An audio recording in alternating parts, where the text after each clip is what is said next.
Hey guys, and welcome back. Welcome back to the show. We're gonna have a really good show today. This is Laura with Quilted Chicken, and we are working on our Moto-Block Heads 4 quilt along. Today we've got block number 9. This has crossed my mind from Brigitte Heitland for Moda. She's the designer for Zen Chic. We actually got some of her Frisky line in the shop last week, so that's a really fun line. This is just a simple, quick, it's a 9 patch, and 4 of the blocks are a pieced block. So this should be fairly simple to go through with. We'll have all of the information for Brigitte in the comments, so you can check that out. You can print your PDF out, join along with us, sew along with us, and we'll see how it turns out. Let's get going. All right, so we're working on the 9-inch block today. It's been a little bit since I've seen some of these on the Facebook group, so we'll get to have fun and pick exactly what we want today, not have any kind of influence over what has been online. Because you've got 4 solid blocks, if you have a large print or a tiny print even, something that you kind of want to showcase, this would be the perfect example of a block to do that in. We're going to need these 4 squares are going to be 3.5-inch squares, and then as well for our centerpiece, this pieced block here for C and D, the rectangles are 1.5 inches by 3.5.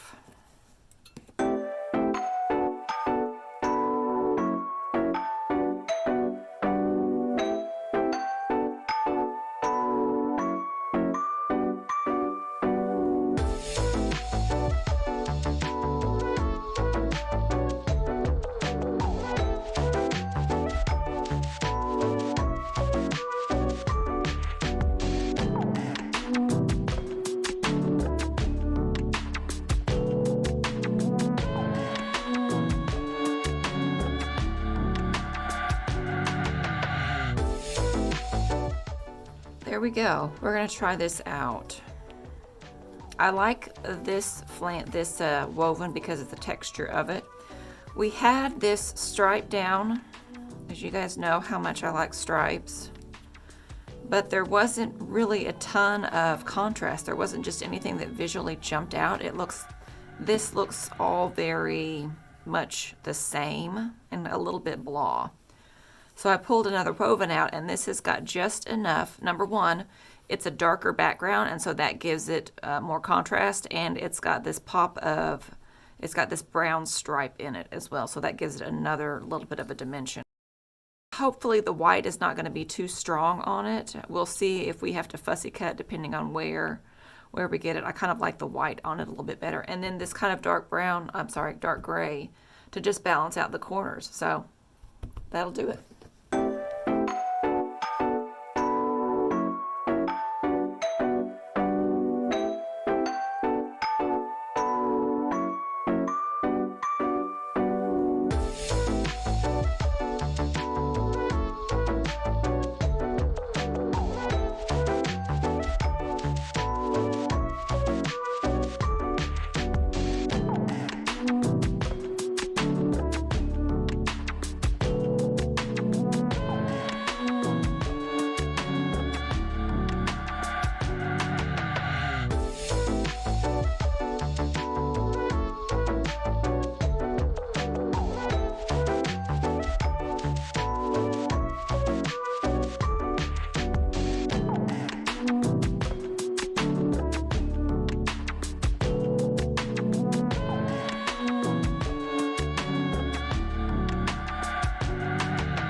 This is almost way too easy.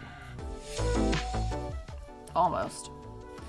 So if you're working with your wovens, if you've seen a few of our other videos, if you have a problem with it being too stretchy, you can absolutely just spritz it with some starch, and that will stiffen it up so that you don't have as any kind of problems with it stretching or moving, wiggling around on you. These are fairly large pieces, so I didn't worry about it on this one.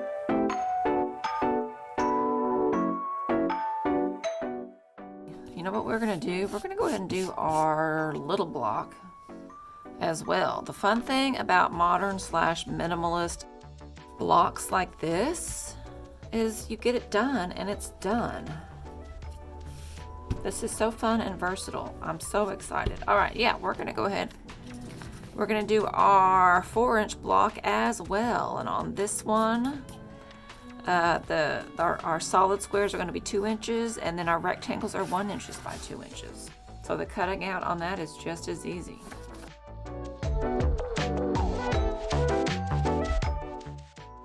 So I've put all of our blocks up on the design wall, and it's been really fun looking at them. It's also been interesting because the ones that I am more drawn to are the ones that are very high contrast. So we're gonna do, maybe a brown, and then a white in the middle. Nope, we've got a 2-inch strip, so we're gonna use this for our corners, so we don't have to cut another strip.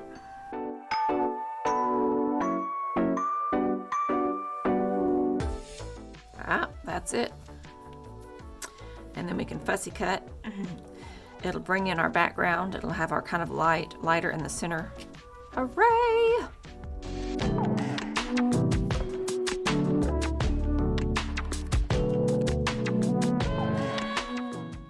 I do want to fussy cut the center block.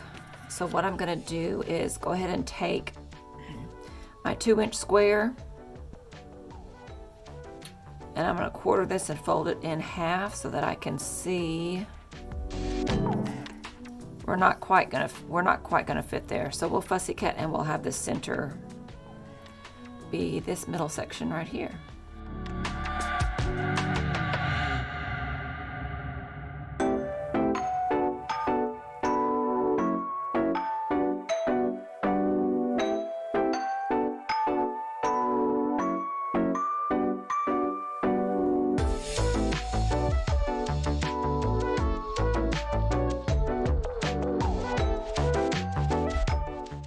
I don't even think I've cut into either of these black ones. I think the layer cake came with 2 of these. I'd have to go back and check. I don't even know. I thought I've had some that are a solid-ish, but I don't think it's this solid.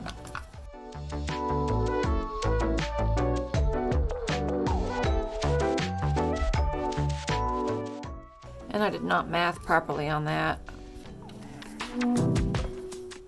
They're only 1 inch, and I need 8 of them. I can get 10 of them out of this layer cake square, so 1 strip it is.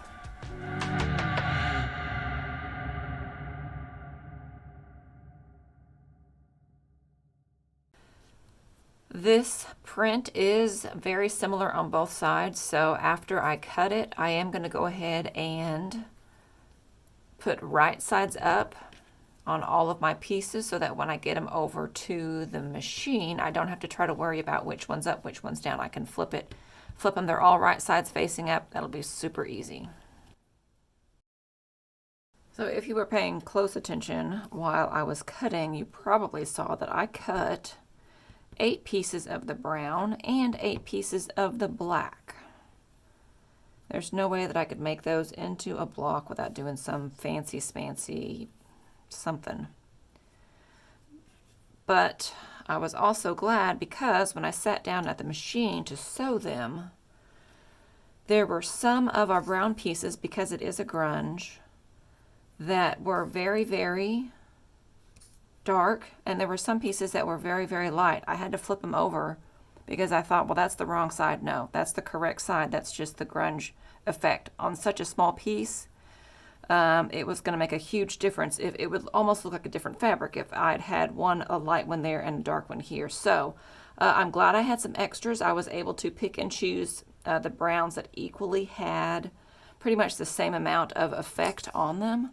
So that's going to be really fun. Super excited!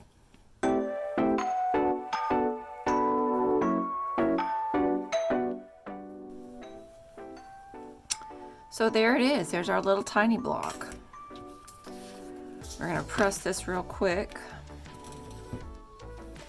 So on the large block, I pressed our seams open.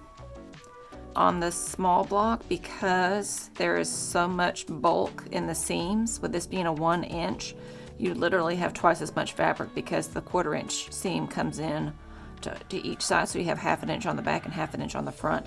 I did let that pull, and we're going to press the seams away from all of our piecing there.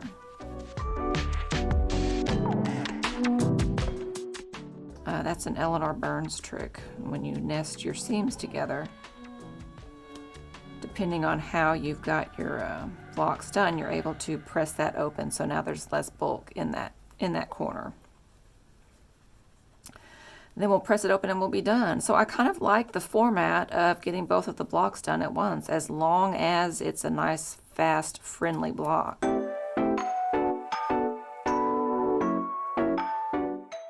It's almost like a therapy session. I think the reason that I cut my brown sections the wrong way is because, for whatever reason, hormones, the weather, the earth tilting at a different angle, I don't know. I'm in a very talkative mood today, so I was in my brain thinking, oh, should I tell them the story about such and such? Oh, should I talk about this? No, Laura, just cut your stuff.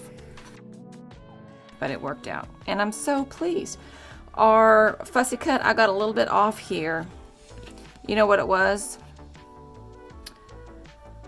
I did, because again, I was thinking about talking to myself in my head. When we cut this, it was like 1 7/8, and I bet that the first seam that I sewed was on this corner, and so I did not remember to offset my thing, but it's fine.